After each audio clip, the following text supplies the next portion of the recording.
Nyamgondo is a story that was told many, many years ago. I'll let you take all the pleasure that you can. Good Media One family, you are here again with Howie, and as usual, I'm bringing to you the people who are doing amazing things in this our amazing city. Please continue to like, share, and subscribe and interact with our content. Before I introduce this amazing gentleman, I want to let you know how it started. Just a little of how it started. It happened to start under a mango tree.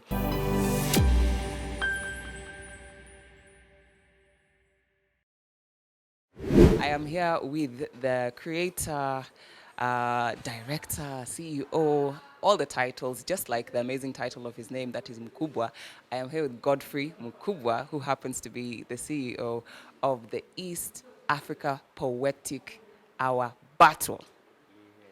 Godfrey, please, salimia sisi. Habari zenyu nyinyi. Am I allowed to, you didn't give me the rules of engagement. Am I allowed to touch the microphone? You know, I'm a No. gentleman. I'd love to hold the microphone for you. No. So yes, just tell us your name. Let's start with your government name, and then we'll get into the Poetic Hour. My government name's Godfrey Muka Kidogo. My adopted name is Mkubwa. Yeah. Okay. Yep. All right. Do you want to know how Mkubwa came about? So when I started out, I used to be a 1GB, and then one day somebody lied to me that I should actually join them at the gym, and then I started going to the gym, and then the transformation came with the name Mkubwa. So the name Kuba basically came because kitambo you are, what's the Kiswahili for it? Ulikuwa umemeza juala. You are 1GB. Yeah, the Kiswahili for it is people. It's mdogo, but my name is Kedogo. So most of the people used to think that Kedogo means small.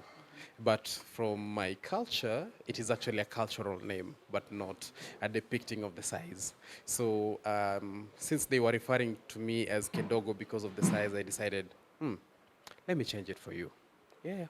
Switch it up. Huh? Yep. You switch it up to Mkubwa. And as you can see, it's making a lot of sense. The Mkubwa is making a lot of sense.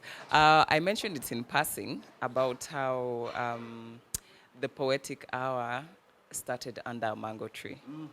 Please tell us a little bit more about that mango tree. Oh my goodness, that mango tree was so phenomenal, so beautiful, and so monumental to the creative space in the Western region.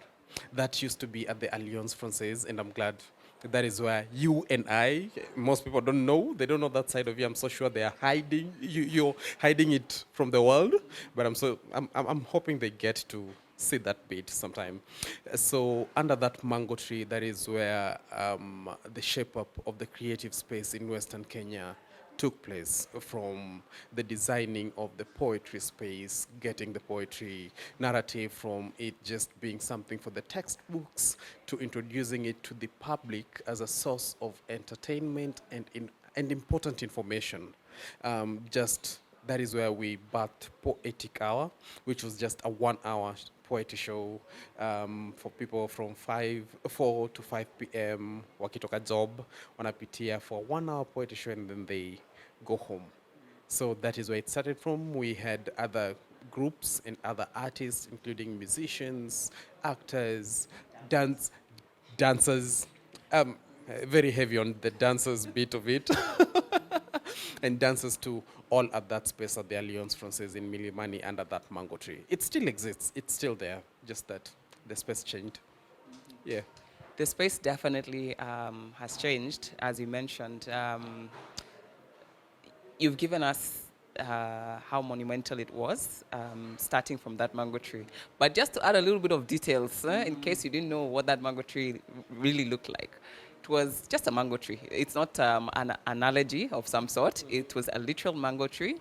And when you guys commenced, we used to just catch up from 4 to 5, like you said, different creatives, dancers like myself. Let's throw that out there now that Godfrey decided to open that book. Yes, dancers, rappers, singers. And I remember it used to be a space that there were never enough chairs. There were never enough chairs, but people used to still come. People used to come, they would be standing, they would be sitting, they would sit on the grass, they'd sit on, a crate of soda, anything that they could grab a seat just to listen to these artists and to these poets. What I wanted to ask you is, what was the initial push that started the Poetic Hour? The initial push that started the Poetic Hour was basically to introduce a new form of entertainment to the Kisumu audience. During that period of time, the only thing that people knew as a source of entertainment was the clubs around, and Kisumu had such a vibrant clubbing culture. But now, when it comes to live performance and theater culture, at that particular time, it was completely dead, and we needed to bring that out so that not just for the artists, but the parents of young talented kids would get that confidence to send their kids to practice what they loved. So that was the push that drove us to starting the Poetic Hour. Yes. And how many years since the mango tree till now? We are actually celebrating our 10th year anniversary this year. Yes. We started the Poetic Hour at the Mango Tree at the Alliance Francaise in 2013, but officially registered Talent Industry Limited on October 2014. In October 2014. Yes. So it's been 10 years. It's been 10 years, and it's been 10 years of so much, journey. I think for those of us who are maybe just getting to know of the East African Poetic Hour battle, it seems like it just came up and found itself already at this amazing venue. And, it was easy. It was just a click of the fingers and it happened.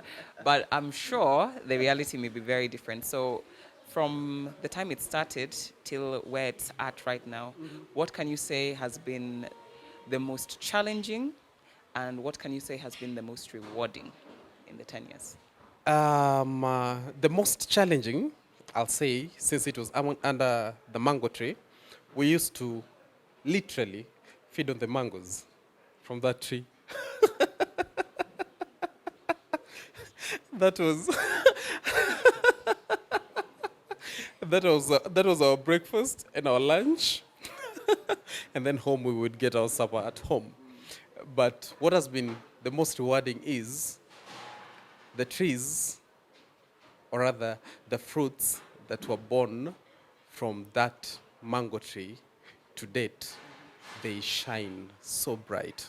And just to mention but a few, we have artists such as A.D. Mr. Riza Wahenga, we have artists such as Dawe Dawe, we have artists such as Apesi, we have artists such as Okelo Max. These are people who performed under that mango tree. We have artists who's currently based in the USA called Ivy Mankicho, and the list is endless.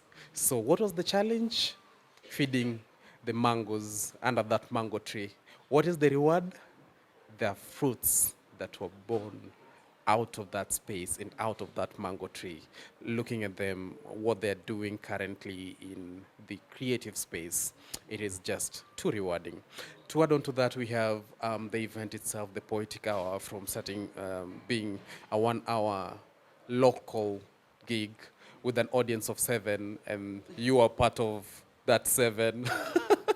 You were part of that 7. It was basically the artists who were rehearsing at that space who grabbed a seat and they came, sat down behind there and listened. They were like, okay, this is a great start.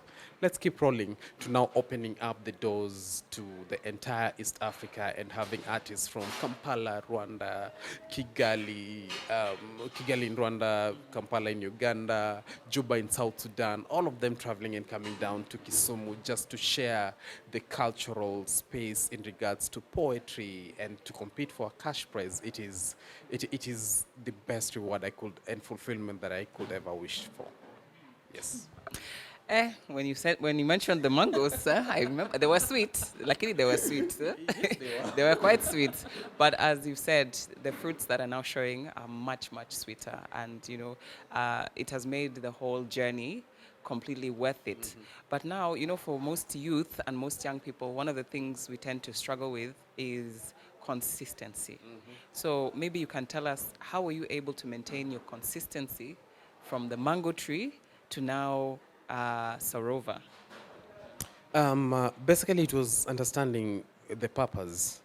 Like, just from the start, I knew this was my purpose. This is what I was born to do. This is, regardless of how much I tried running away from it, it kept pulling me back. So, if I didn't understand that as a purpose way back then, I would have given up along the way to find my purpose. So it is just each and everyone understanding whatever it is that you're doing, are you doing it for the fun of it, or is it your calling? If it is your calling, then you will be in it for the long run. Yes. And maybe what can you say about those people, or were they those people on your journey who maybe told you, bana siwache hii kitu, whether those people who discouraged you, and if they were, what can you tell somebody who may be feeling discouraged in whatever they're trying to fulfill as their purpose right now? Most definitely, there were those people, and interestingly enough, they were not from far. Family, very close. Ati unaenda wapi? Naenda Lyons. Kufanya nini? Mashairi. Kijana yangu, mbona utaki kukuwa mwalimu? You get I had that war with my mom for the longest period, each and every time trying to explain to her what the art was and why that is what I wanted to do, what I wanted to focus on. And but along the way, she started, I don't know whether she started giving up or she started understanding. It's a fine line. It's a very fine line, but basically just being consistent and getting to show. She knew that I was meant to be an artist in one way or another. I used to hop into the trailers that had music and people were dancing to compete for a t-shirt way back when I was a kid. So she knew that was in me. But yeah, there were those discouragement, and not just from other people, but internally too. Being in the space, doing it. Remember, we were coming in at a point where there was no industry. We were creating an industry for ourselves. And that process of creating an industry, it is not easy. It is not. It requires a lot of investment in terms of money, in terms of time, in terms of resources, and every other thing. And it is crazily draining. So there is that internal pressure of getting yourself, how are you able to sustain yourself and at the same time be able to focus on this thing that isn't really cashing in at that moment. So that pressure too was there, and there was that inner voice that was telling you, yo, you know what, you have to leave this thing alone and focus on something that will pay your bills and move you forward. Yes, so there was that, but most importantly, again, understanding, is it your purpose? If it is, trust me, do it and go for it and go for the long run. At the end of it all, I always say, itajipa. Tajipa indeed. Maybe you can tell us a little bit more about the upcoming event. It's happening on the 25th. You can maybe tell us what we're going to expect. And yeah, what maybe is different from last year to this year. Oh my goodness, what are we expecting? We are expecting it to be giving red carpet, to be giving entertainment, to be giving value, to be giving. I understand that is how Gen Zs say it nowadays.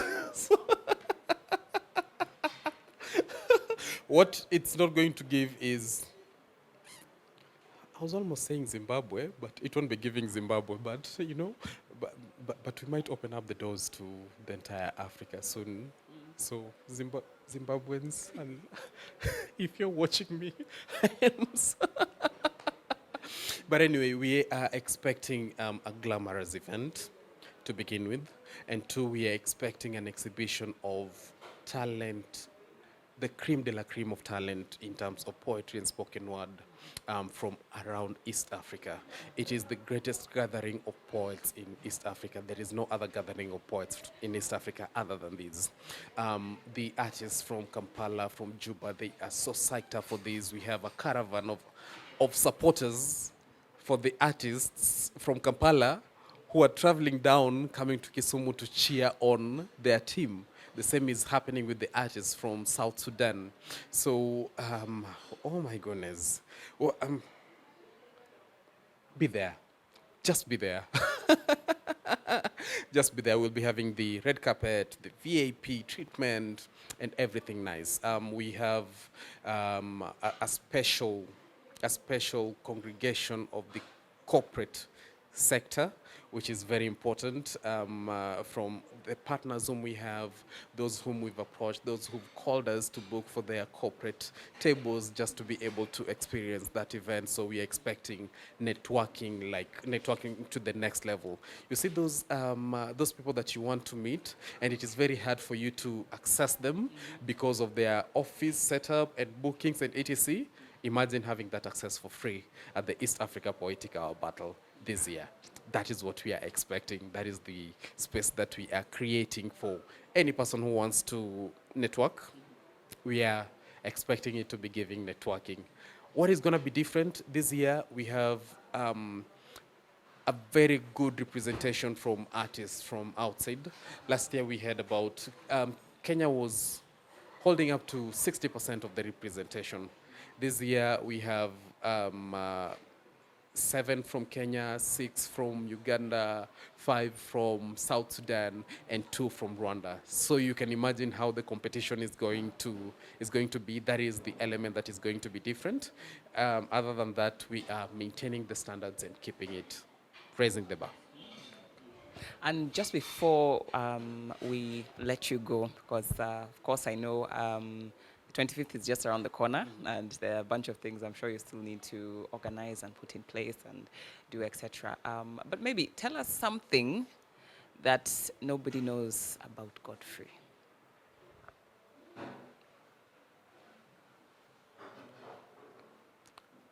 Oh, okay. Nobody knows that I come from a family of 13. I didn't even know that. Yeah, I come from a family of 13 siblings. Yes. Your number? I think I'm number 8 or number 8. Every single time I'm asked that question, I have to start counting from the top. Except Brannies, Iris, Beaver, Dory, Sylvia, Sylvia, Gilbert. I'm number 8. Number 8. Wow. That is really, really amazing. Godfrey, thank you so much for your time. Thank you so much for sharing with us the story that started under a mango tree. Now is currently going to be held at Sarova, that is here in Kisumu, the Imperial, on the 25th, that is. Starting time? Starting from 6 p.m. on the dot.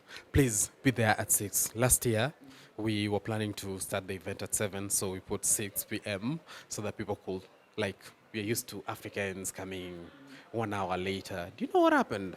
The first lady arrived at the event at 6 sharp. So the event had to start at 6 sharp. People who came at 7:30 p.m. found the hall completely full. And those who had paid VIP had to sit at the back. So especially if you're paying for a VIP ticket, please arrive early. Tusikwe na embarrassment. So no African timing. Don't even try it. If you're late, sorry for you. Me, I'll make sure I'm early. I will make sure I get my seats comfortably where I can see all the artists and, of course, have a fantastic night. But once again, I have been Howie. Please continue to interact with our content and continue to follow up with Godfrey when it comes to the East African Poetic Hour Battle. Maybe you can share with us some of your pages, the East African page and your personal pages, just for the audience to check you out. Fantastic. For the East Africa Poetic Hour Battle, everywhere it's at Our Poetic. That is Poetic Hour reversed. our Poetic. For my personal pages, you can find me on Twitter at Kedogo Godfrey. You can find me on Instagram at Emoja Godfrey. And you can find me on Facebook at Godfrey Muka. Thank you so much.